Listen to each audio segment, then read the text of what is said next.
On this installment of The Negative Nomad, we're going to French Polynesia and the Isle of Bora Bora, where luxury abounds, where the rich and famous come to play. And you'll need a small fortune just to get here.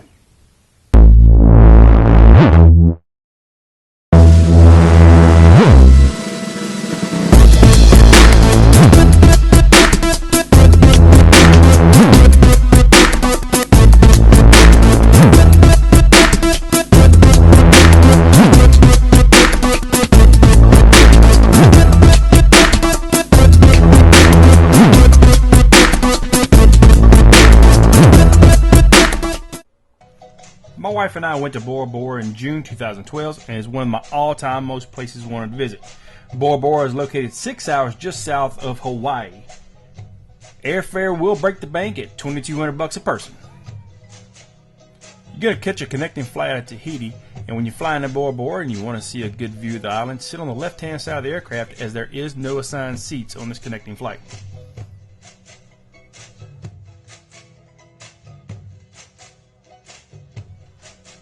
You're going to land at the most northern motu of Bora Bora. If you decide to stay at the Pearl Beach Resort, it is the closest resort to the airport. When you do land, you will realize just what kind of place you are in just by condition of the airport. It's small and barely passes as an airport. When you arrive, you'll be greeted by a member of the staff who will present you with a lei, gather your luggage, and escort you out to the back of the airport to a loading dock where you take a short 15-minute boat ride to the Pearl Beach Resort.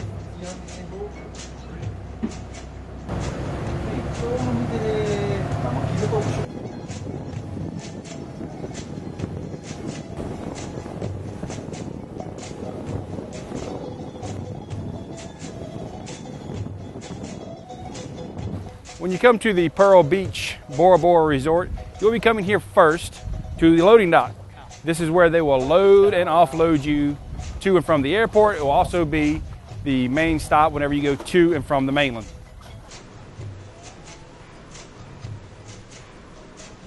This will be the first place you stop whenever you come ashore. This will be the reception desk, activities desk, and when you go in there, they will sit you down, explain to you how the resort works, and schedule any activities that you may want to experience while here in Bora Bora. The staff at the resort were extremely friendly and extremely helpful.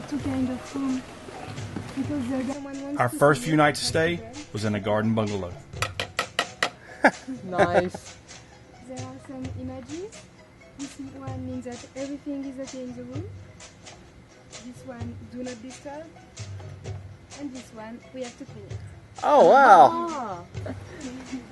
Oh, wow. Look at it first. You got the video. Oh, okay. Wow. This bungalow was our own private little paradise. Look at this. This is awesome. We had a very private patio, a small whirlpool, and a nice little outdoor picnic area. Oh, my.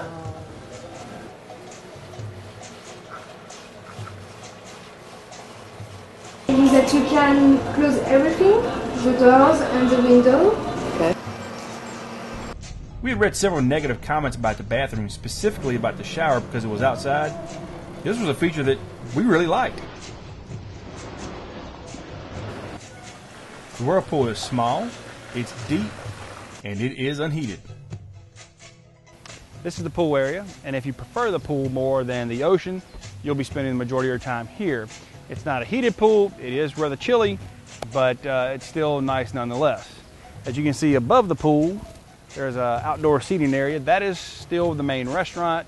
There are some seating that is outside where you can have your dinner outside as well and enjoy the beautiful view. As we look over here across the pool, you'll see another restaurant. This is called the Mickey restaurant. This is for lunch only. This is where you'll probably won't be spending too much time. At least in my case, I didn't spend too much time here because breakfast was so big and I didn't really require large meals. You, on the other hand, you may like a lot of meals throughout the day, or your budget may be limited. If not, this is where you'll be eating lunches that are generally small sandwiches, wraps, salads, that sort of thing. This is the Lagoon Hut. You will come here if you want to get any kind of toys while staying here at the resort. You can get snorkels, kayaks, surfboards, your paddles, life jackets, any of those things that you can get here, and they're all free of charge as long as you're a guest of the resort. The majority of the meals are served here in the Roa restaurant. Probably pronouncing that incorrectly. On our first night, we were made to feel extra special. They set us in a really big wicker chairs, and the table was like over the top, decorated with flowers and whatnot. It was definitely an extremely romantic setting. When you have to order off the menu, the portions are very small and it's very expensive. The first real big sticker shock you're going to find on the island is going to be for this bottle of water. This 1 liter bottle of water costs about 550 Central Pacific francs, or about $6 US. Breakfast is also served in this same dining room.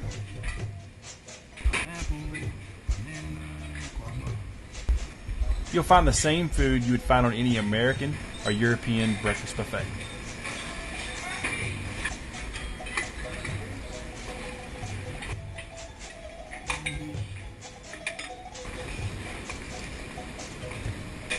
The shocking price for some powdered eggs and sausage is about $39 bucks. If you don't want to be at the resort, you're going to need to take a water taxi from the resort to the mainland. The only thing that you'll find free on the whole island is the water taxi, and why that is completely shocking. The water taxi will take you to a private pier, which strangely looks like it's located behind someone's house.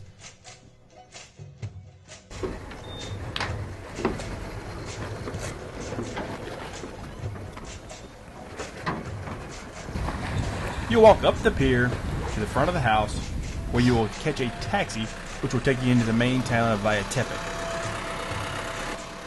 You'll need to give your driver a ticket, which you'll purchase from the reception desk at the resort. Come in and everybody get two tickets that you get from the resort, which is nothing more than... The ride to Vaitepe is about 15 minutes. So what does this bus ride cost? It's about $5.45 one way per person.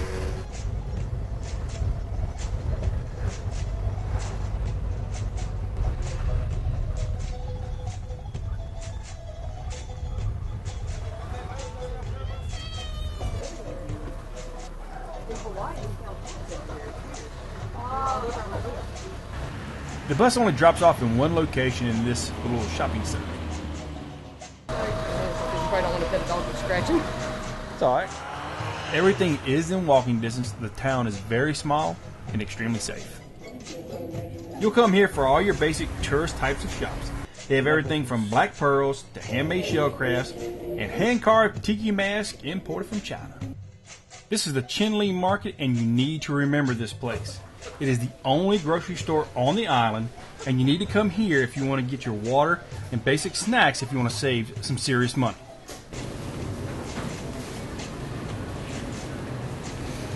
Buy your water here for 135 francs. $3.45 for a thing of potato chips. This is your basic grocery store. It has fruits, vegetables, and even cereal. When you're checking out and you need a bag, make sure to tell the clerk, because they're going to charge you $1 per bag. They have 2 buffets at the Pearl Beach.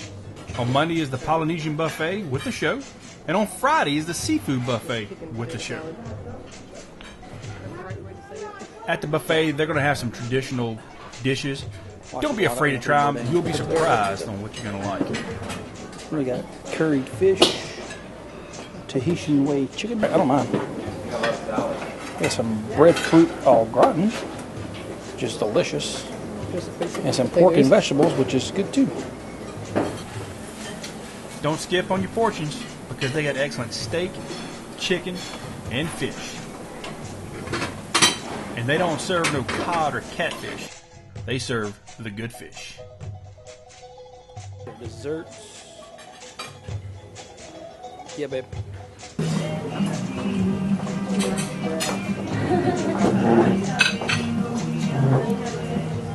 Not bad. This is a breadfruit au gratin. Now, it looks like potatoes au gratin. And it tastes identical to potatoes au gratin. The desserts are shockingly unsweet. There's not a whole lot of sugar in any of them. So what's this buffet gonna set you back? $87 per person. During both of our buffets, we didn't have a show because of the time of year we went. During this time of year, they have something called the Hilo. This festival is held during the entire month of June.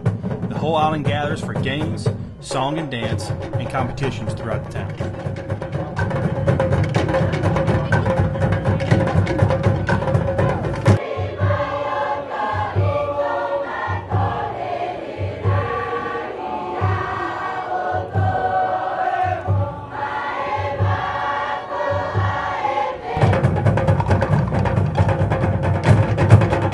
If you're here during the month of June, I highly recommend you check this out. At $16 per person, it's pretty cheap, and there's something to see almost daily.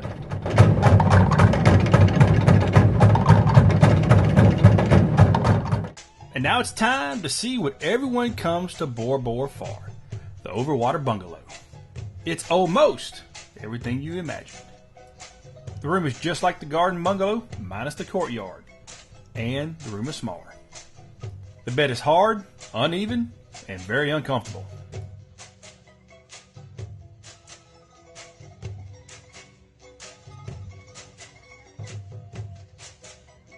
And just like you would expect, the see-through floor. This is the remote for the air conditioning unit. That is the air conditioning unit. And the garden bungalows, the air conditioner worked just fine. Actually got a little too fine as it got a little chilly at night because we kept it a little cold. This AC unit in the Overwater Bungalow doesn't operate quite as well, as it stays nice and muggy in the room pretty much all day. We do have a ceiling fan that's right above us that works just fine, that will kind of help you keep cool. Strange thing enough, going to bed you might not be the most comfortable, but as the night progresses you will cool down.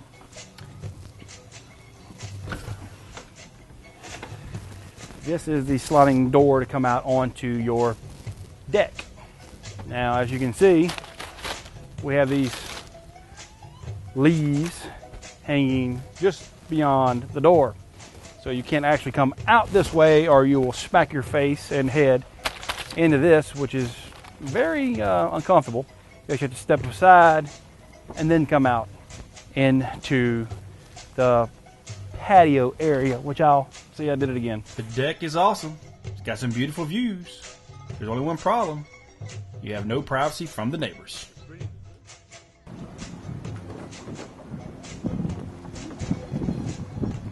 If you want to dive into the water from your landing, be careful. It's pretty shallow because the water is only about 3 foot deep.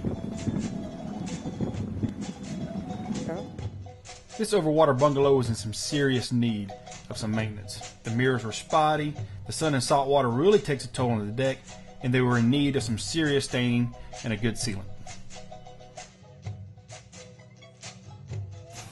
This is the mini golf course here on the property, and it may serve the purpose just to kill some time, but as we can see, it's not in the best state of repair. It's pretty run down. It needs some fixing, as does the tennis court. But the tennis court is also in a serious state of disrepair. Needs some new turf. That's what they have on it, it appears. And if you want to come to play tennis, well, don't expect a whole lot. So what's it going to cost you to stay at the Pearl Beach Resort? The garden bungalows rent for about $962 per night. The Overwater Bungalows rent for about $1,229 per night. Don't be afraid to consider some of the higher end hotels, like the St. Regis, the Hotel Intercontinental, and the Four Seasons. Those prices are more expensive, but you might get more for your money. The price differences isn't that much compared to the Pearl Beach Resort. Despite Bora Bora being a tropical paradise, it is borderline third world country. Follow me on my website at negativenomad.com, Facebook, or Twitter.